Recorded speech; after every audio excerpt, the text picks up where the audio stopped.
अस्सलाम वालेकुम। आज हम डिस्कस करने जा रहे हैं इम्यूनिटी। तो जो इम्यूनिटी होती है, ये इम्यूनिटी क्या होती है? बेसिकली आपने ये पढ़ना है। इम्यूनिटी बेसिकली किसे कहते हैं? एक्चुअल में ये बॉडी की कैपेसिटी होती है, ठीक है। It is capacity of our body क्या करना, टू रिकॉग्नाइज किस चीज को, इंट्रूजन, कोई भी इंट्रूजन जो बाहर से, एनी फॉरेन इंट्रूजन, कोई भी बाहर से चीज जो बॉडी में एंटर होगी उसको रिकॉग्नाइज करना, ठीक है। और स्टिमुलेट करना किस चीज को, सेल्स को या सेल्स प्रोडक्ट्स को, उनको मोबिलाइज कर देना, हरकत में लाना। क्या करने के लिए? एक तो रिमूव करने के लिए किस चीज को, इंट्रूजन्स को, किल करने के लिए इंट्रूजन्स को, और मुस्तकबिल के लिए भी जो है वो मेमोरी सेल्स बनाना, ठीक है। और मेमोरी सेल्स बनाना, that is called as immunity. इसे क्या नाम देते हैं? इम्यूनिटी बेटे, इसे हम इम्यूनिटी कहते हैं। तो हमारी बॉडी के अंदर there are 3 line of defence. कितनी लाइन ऑफ डिफेंस है जी? There are 3 line of defence. कौन कौन सी? एक है जी, फर्स्ट लाइन ऑफ डिफेंस है, that is called as physical barrier. उनका काम होता है फिजिकली रोकना किस चीज को, जर्म्स को एंटर होने से। स्किन में कौन कौन है? स्किन काम करती है, बैरियर का काम है। सीबेशियस ग्लैंड है जिससे सीबम पैदा होती है, म्यूकस पैदा होता है, हमारी ओरल कैविटी में म्यूकस होता है, सोडियम बाइकार्बोनेट्स हैं, HCl स्टमक में पैदा होता है। इन सब का काम होता है जर्म्स को किल करना। तो ये प्रिवेंट करते हैं, जर्म्स को एंटर होने से रोकते हैं। ये फर्स्ट लाइन ऑफ डिफेंस है। अच्छा, जो फर्स्ट लाइन ऑफ डिफेंस है ना, उसका मतलब ये सिर्फ फिजिकल बैरियर नहीं होता। अब इसमें इनमें से जो ये तीनों चीजें हैं, ये तो केमिकल है। तो केमिकल्स जो हैं वो भी किसके तौर पे काम करते हैं? फिजिकल बैरियर के तौर पे। फिर आता है सेकंड लाइन ऑफ डिफेंस। बहुत शुक्रिया, ठीक है जी। सेकंड लाइन ऑफ डिफेंस क्या होती है? मसलन फैगोसाइटोसिस करना। क्या करना है? फैगोसाइटोसिस। अब ये फैगोसाइटोसिस कौन करते हैं? व्हाइट ब्लड सेल्स हैं, टिश्यूज के अंदर भी जाके कर सकते हैं, ब्लड के अंदर। अगर एंटर हो गया जर्म्स, बॉडी के अंदर चले गए, तो बॉडी उनको क्या करेगी? फैगोसाइटोसिस करेगी। तो फैगोसाइटोसिस कौन करते हैं जी? White blood cells. तो ये जो है वो सेकंड लाइन ऑफ डिफेंस आएगी। जो थर्ड लाइन ऑफ डिफेंस होगी, that is specific immune response. उसे कहते हैं स्पेसिफिक इम्यून रिस्पॉन्स। यानी अगर जर्म्स बॉडी के अंदर चले गए तो स्पेसिफिकली उनके खिलाफ ही एक रिस्पांस पैदा होता है, उसे नाम देते हैं स्पेसिफिक इम्यून रिस्पांस। ये जो स्पेसिफिक इम्यून रिस्पांस है, इसी को तो हम क्या नाम देते हैं एक्चुअल में? ये तो हमारा क्या है टॉपिक?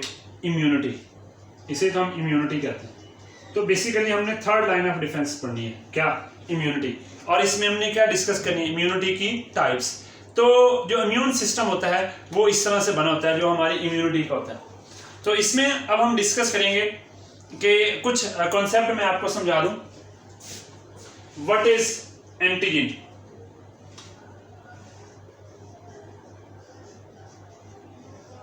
एंटीजन क्या होते हैं? कोई भी बाहर से चीज जो बॉडी में एंटर होती है, एनी फॉरेन इंट्रूजन, ठीक है। तो उसे नाम क्या देते हैं हम? एंटीजन। वो चाहे कोई भी बाहर से चीज जो अंदर दाखिल हो रही है बॉडी में, उसे हम इंट्रूजन को एंटीजन कहेंगे। अब एंटीजन जो है बेटे, ये एक प्रोटीन भी हो सकता है, नॉन प्रोटीन भी हो सकता है, ठीक है। अच्छा, इनमें से कुछ एंटीजन को हम नाम क्या देते हैं? इम्यूनोजिन। ये इम्यूनोजिन क्या होते हैं? ये ऐसी एंटीजन दैट स्टिमुलेट, जो स्टिमुलेट करती है किस चीज को? Antibodies production. बेटे किस चीज को स्टिमुलेट करते हैं? एंटीबॉडीज प्रोडक्शन को स्टिमुलेट करें। उस इम्यूनोजिन, उस एंटीजन को हम नाम क्या देते हैं? इम्यूनोजिन। तो तमाम इम्यूनोजिन एक्चुअली क्या है? तमाम इम्यूनोजिन क्या है? एंटीजन है। लेकिन तमाम एंटीजन इम्यूनोजिन नहीं है। All antigen are not immunogen, but are immunogen are antigen. जैसे स्नेक वेनम है, तो उसे हम क्या कहेंगे?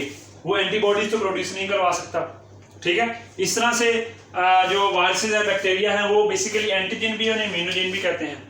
तो कुछ ऐसे केमिकल्स हमारी बॉडी में आते हैं जो इम्यूनोजन नहीं होते, जस्ट एंटीजन तो होते हैं, क्योंकि जैसे बॉडी में कोई चीज़ एंटर होगी बाहर से उसे हम नाम क्या दे देते हैं, इम्यूनोजन।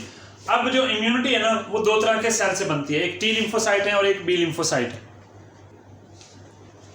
अब इम्यूनिटी प्रोड्यूस कराते हैं दो तरह के सेल, एक होते हैं बी लिम्फोसाइट, उन्हें बी सेल्स कहा जाता है, व्हाइट ब्लड सेल्स की टाइप से।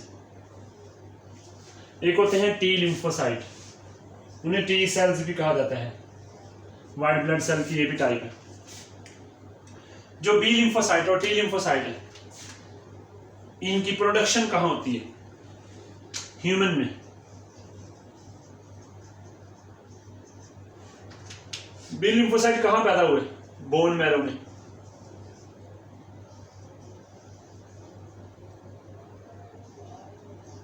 और टी लिम्फोसाइट भी कहाँ पैदा हुए, बोन मैरो में। दोनों बोन मैरो में पैदा हुए, लेकिन मैचुरेशन कहाँ होती है,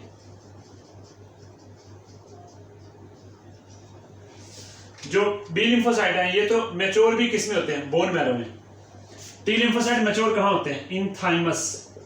अब हमारे चेस्ट रीजन में एक ग्लैंड होता है, बेसिकली ये ऑर्गन है जो किस लिम्फेटिक सिस्टम में पड़ते हैं, तो ये जाके थाइमस में मैच्योर होते हैं, इसलिए ये थाइमस में मैच्योर है, इसलिए इनका नाम क्या है, टी लिम्फोसाइट। इनको बी लिम्फोसाइट क्यों कहा जाता है, क्योंकि ये फर्स्ट टाइम जब डिस्कवर हुए तो ये देखे गया बुर्सा आ फेब्रिकस, तो इसलिए इनको बुर्सा फेब्रिकस में देखे गए। वो एक बर्ड्स के अंदर एक ग्लैंड पाया जाता है, तो उसमें बेसिकली रेक्ट उनकी जो है ना एनस, उसमें ग्लैंड पाया जाता है, इसलिए इनका नाम क्या पड़ा, जो है वो बुर्सा ऑफ फेब्रिकियस नाम पड़ गया। तो ये भी एक लिम्फाइड मैस होता है, लेकिन ये कहाँ पाया जाता है, बर्ड्स में, ये ह्यूमन में नहीं होता। लेकिन जो ह्यूमन के बी लिम्फोसाइट है वो प्रोड्यूस ही बोन मैरो में और मैच्योर कहाँ पे हुए, बोन मैरो में।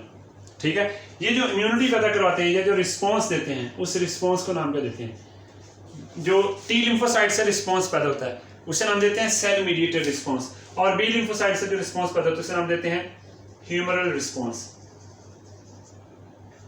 इसका रिस्पॉन्स कौन सा होता है, सेल मीडिएटेड, कि यहाँ सेल मोटिवेट हो जाते हैं, सेल रोल प्ले करते हैं। यहाँ ह्यूमरल रिस्पॉन्स किया जाता है, क्या रिस्पॉन्स किया जाता है, कैसे रिस्पॉन्स किया जाता है, कि इसमें एंटीबॉडीज प्रोडक्शन होती है। ठीक है जी, तो इनके सेल से क्या क्या प्रोडक्ट्स होती हैं, जो बी सेल्स होते हैं इनसे प्रोड्यूस होती हैं एंटीबॉडीज, और टी लिम्फोसाइट से क्या पैदा होती हैं, साइटोटॉक्सिन्स। साइटोटॉक्सिन्स क्या करते हैं, आने वाले जर्म्स को क्या करते हैं, किल करते हैं। अब ये एंटीबॉडी क्या होती है, अब एंटीबॉडी का पता होना चाहिए। ठीक है जी, तो ये मैं बताता हूँ, ये जो टी लिम्फोसाइट होते हैं ना, ये इनको टी साइटोटॉक्सिक सेल्स भी कहा जाता है। इनको क्या नाम दिया जाता है, टी साइटोटॉक्सिक सेल्स।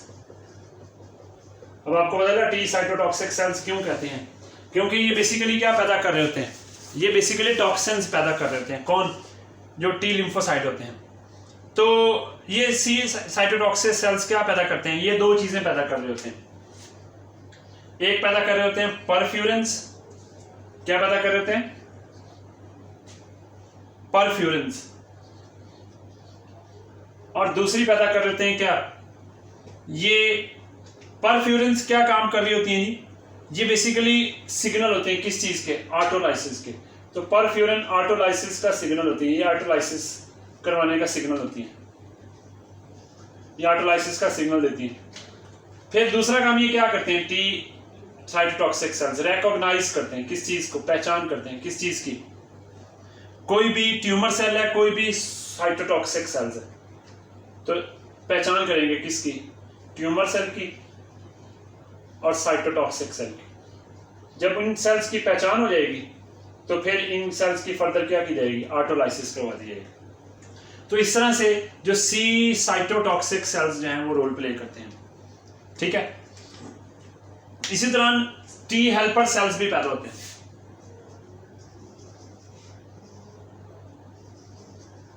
ये टी हेल्पर सेल्स क्या करते हैं, नाम से पता चल रहा है ये हेल्प कर रहे हैं, ठीक है। ये मोटिवेटिंग सेल्स होते हैं, प्रोड्यूस करते हैं क्या, इंटरल्यूकन्स। तो इन्हें मोटिवेटिंग सेल्स भी कहा जाता है। ये केमिकल्स पैदा करते हैं इंटरल्यूकन्स। ये इंटरल्यूकन्स क्या काम करता है, टेक्स्ट बुक में बताया गया है कि इंटरल्यूकन्स जाता है, सिग्नल देता है और इंक्रीज करता है किस चीज को,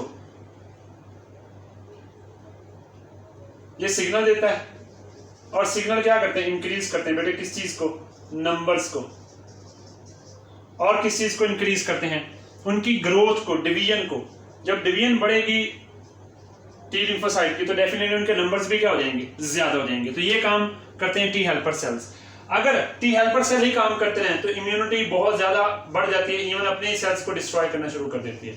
और ये सेल्स अगर टी हेल्पर सेल्स काम नहीं करते तो जो है ना वो बहुत ज्यादा इम्यूनिटी पैदा हो जाती है, इवन अपनी बॉडीज के सेल्स को डिस्ट्रॉय करना शुरू कर देती है। वहां पर चाहिए होते हैं टी सप्रेसर सेल्स। अब जो टी सप्रेसर सेल्स हैं, नाम से पता चल रहा है, ये सप्रेस करते हैं, कम कर देते हैं किस चीज को, इन्फेक्शन जब एंड होता है तो basically at end of infection, infection के एंड पर ये क्या कर देते हैं, डिक्रीज एक्टिविटी, एक्टिविटी को क्या कर देते हैं, डिक्रीज कर देते हैं। कौन, सप्रेसर सेल्स। अगर सप्रेसर सेल्स प्रॉपरली वर्क ना करें तो इनमें अब नॉर्मलिटी आ रहा है, ये पैदा ना हो तो ऑटो इम्यून डिसऑर्डर हो जाता है, उसमें अपनी ही बॉडी के खिलाफ जिस्म की एंटीबॉडीज काम करना शुरू कर देती है, इससे हो जाता है ऑटो इम्यून डिसऑर्डर्स। बेटे क्या हो जाता है, क्या हो जाता है, ऑटो इम्यून डिसऑर्डर हो जाता है, ठीक है। तो इससे सेल्फ ईटिंग हो जाती है, तो अपनी बॉडी के सेल्स बनना शुरू कर देते हैं। इस तरह इनकी प्रोडक्ट्स में और भी चीजें होती हैं, टी मेमोरी सेल्स भी बनते हैं। ये टी मेमोरी सेल्स क्या करते हैं, फ्यूचर के लिए इंफॉर्मेशन स्टोर कर लेते हैं कि अगली दफा कोई इन्फेक्शन आएगा, कोई एंटीजन आएगी तो उसके लिए क्या कर लेते हैं, इंफॉर्मेशन स्टोर कर लेते हैं। कौन, जो होते हैं बेसिकली टी मेमोरी सेल्स।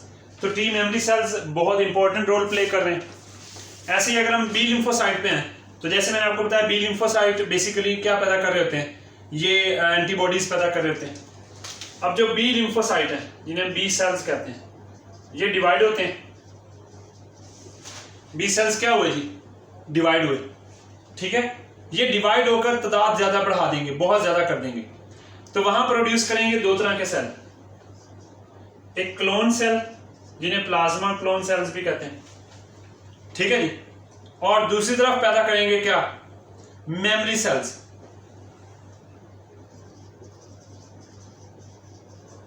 तो मेमोरी सेल्स टी सेल्स भी बना रहे हैं और कौन, बी सेल्स, दोनों क्या बना रहे हैं, मेमोरी सेल्स प्रोड्यूस कर रहे हैं। तो जो क्लोन सेल्स होते हैं ये बेसिकली एंटीबॉडीज प्रोड्यूस करवा देते हैं और मेमोरी सेल्स इंफॉर्मेशन स्टोर करते हैं फ्यूचर के लिए।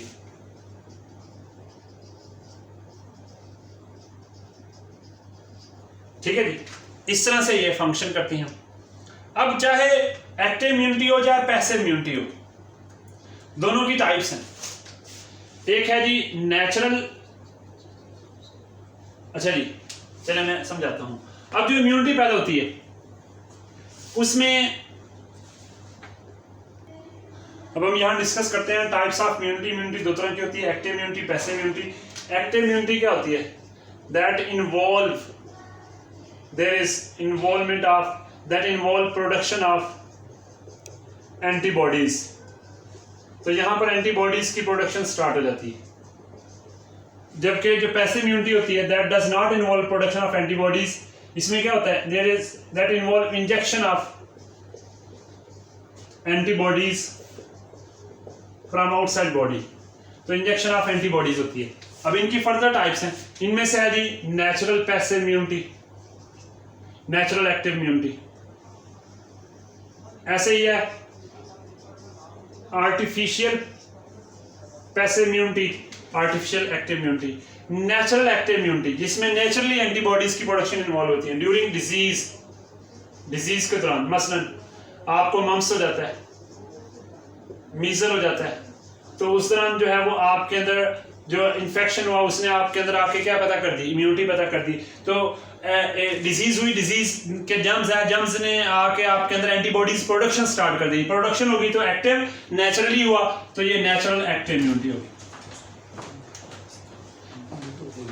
अगर आप बात करें जी artificial active immunity, artificially active immunity कैसे बनाई जाती है? वैक्सीन लगवा लेते हैं हम, जैसे कोविड-19 की वैक्सीन लगवाएं तो हम क्या कहते हैं उसे, आर्टिफिशियल जो है वो एक्टिव इम्यूनिटी है। ऐसे ही पैसिव इम्यूनिटी में जाएं तो उसमें एंटीबॉडीज की इंजेक्शन होती है। नेचुरल पैसिव इम्यूनिटी क्या होती है? वो नेचुरल पैसिव इम्यूनिटी होती है कि उसमें आप के जिस्म में खुद ब खुद एंटीबॉडीज आती हैं। मसलन कैसे आती हैं एंटीबॉडीज? जब एक बच्चा जो है ना वो मिल्क फीडिंग करता है, मदर का मिल्क फीड करता है, तो उस दौरान उसके अंदर एंटीबॉडीज आती हैं। जो पहला दूध होता है ना उसे नाम देते हैं कोलोस्ट्रम। वो थिक होता है और बहुत वैक्सी होता है, यानी उसके अंदर एंटीबॉडीज बहुत ज्यादा होती हैं, उसे कोलोस्ट्रम कहा जाता है। अब ऐसे ही हम बात कर लेते हैं इसके अलावा ड्यूरिंग प्रेगनेंसी के दौरान क्या होता है कि मदर के पेट से एंटीबॉडीज प्लेसेंटा को क्रॉस करके कहाँ चली जाती हैं, जो है बेबी में चली जाती है, तो उसमें एंटीबॉडीज नेचुरली जा रही हैं। तो पैसिव नेचुरल इम्यूनिटी, एंटीबॉडीज बाहर से जा रही हैं, प्रोड्यूस नहीं हो रही। अच्छा, आर्टिफिशियल कैसे होता है? मसलन एंटी टेटनस इंजेक्शन लगवा लेते हैं। आपको रगड़ आती है, चोट आती है, तो आप एंटी टेटनस इंजेक्शन लगवाते हैं कि आपके जिस्म में बैक्टीरिया ना चले जाए। एंटी टेटनस इंजेक्शन का लगना बेसिकली क्या है, आप बाहर से एंटीबॉडीज खुद ब खुद ले रहे हैं, तो आर्टिफिशियल जो है वो पैसिव इम्यूनिटी है। लास्ट पे आपको एंटीबॉडीज की डायग्राम में समझा देता हूं। एंटीबॉडीज की डायग्राम होती है कि उसमें ये कौन सी चेन है जी, that is called as heavy chain.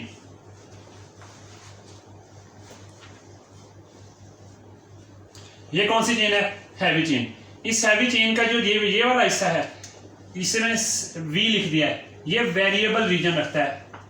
जितनी भी एंटीबॉडीज हैं वो अमीनो एसिड की बनी होती हैं, तो वेरिएबल होता है। इसके साथ होती है लाइट चेन। ये ब्लू वाली कौन सी चेन है? Light chain. तो लाइट चेन का इतना हिस्सा भी क्या है? वेरिएबल है। ये हर एंटीबॉडी टू एंटीबॉडी डिफरेंट होगा, तो इतना सा हिस्सा जो है ये क्या है? वेरिएबल है। इसे वेरिएबल रीजन कहते हैं। ये एंटीजन टू एंटीजन वेरी करता है, एंटीजन रिकॉग्नाइज होती है, एंटीजन बाइंडिंग साइट होती है बेसिकली ये। और जो बाकी वाला हिस्सा होता है that is constant region of antigen. तो एंटीबॉडी का कांस्टेंट रीजन होता है, तो इसे सी से लिखा जाता है, तो that contain constant amino acid.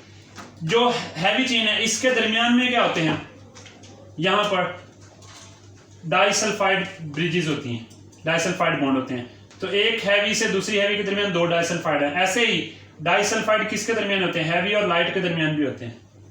ये भी याद रखना है कि हैवी और लाइट के दरमियान भी डाइसल्फाइड बॉन्ड होते हैं, हैवी और हैवी के दरमियान भी होते हैं, लेकिन लाइट और लाइट के दरमियान नहीं होते। ये लाइट चेन इसका आपस में कोई बॉन्ड नहीं है। तो ऐसे ही होता है कि अगर ये एक सेल है, इसकी सरफेस पे ये कौन आके लगी? एंटीजन। तो इस एंटीजन पे कौन आके बाइंड होगा? एंटीबॉडी। एंटीबॉडी का ऐसे हिस्सा आके बाइंड होगा। तो बेसिकली जो ये कौन वेरिएबल रीजन होता है, ये एंटीजन बाइंडिंग साइट होती है। और एंटी वेनम क्या होता है जी? जब सांप ने काट लिया तो उसके अगेंस्ट जो हम इस्तेमाल करते हैं एंटी सीरम, बेसिकली उसे हम एंटी वेनम कहते हैं। That's all about. Thank you students, Allah Hafiz.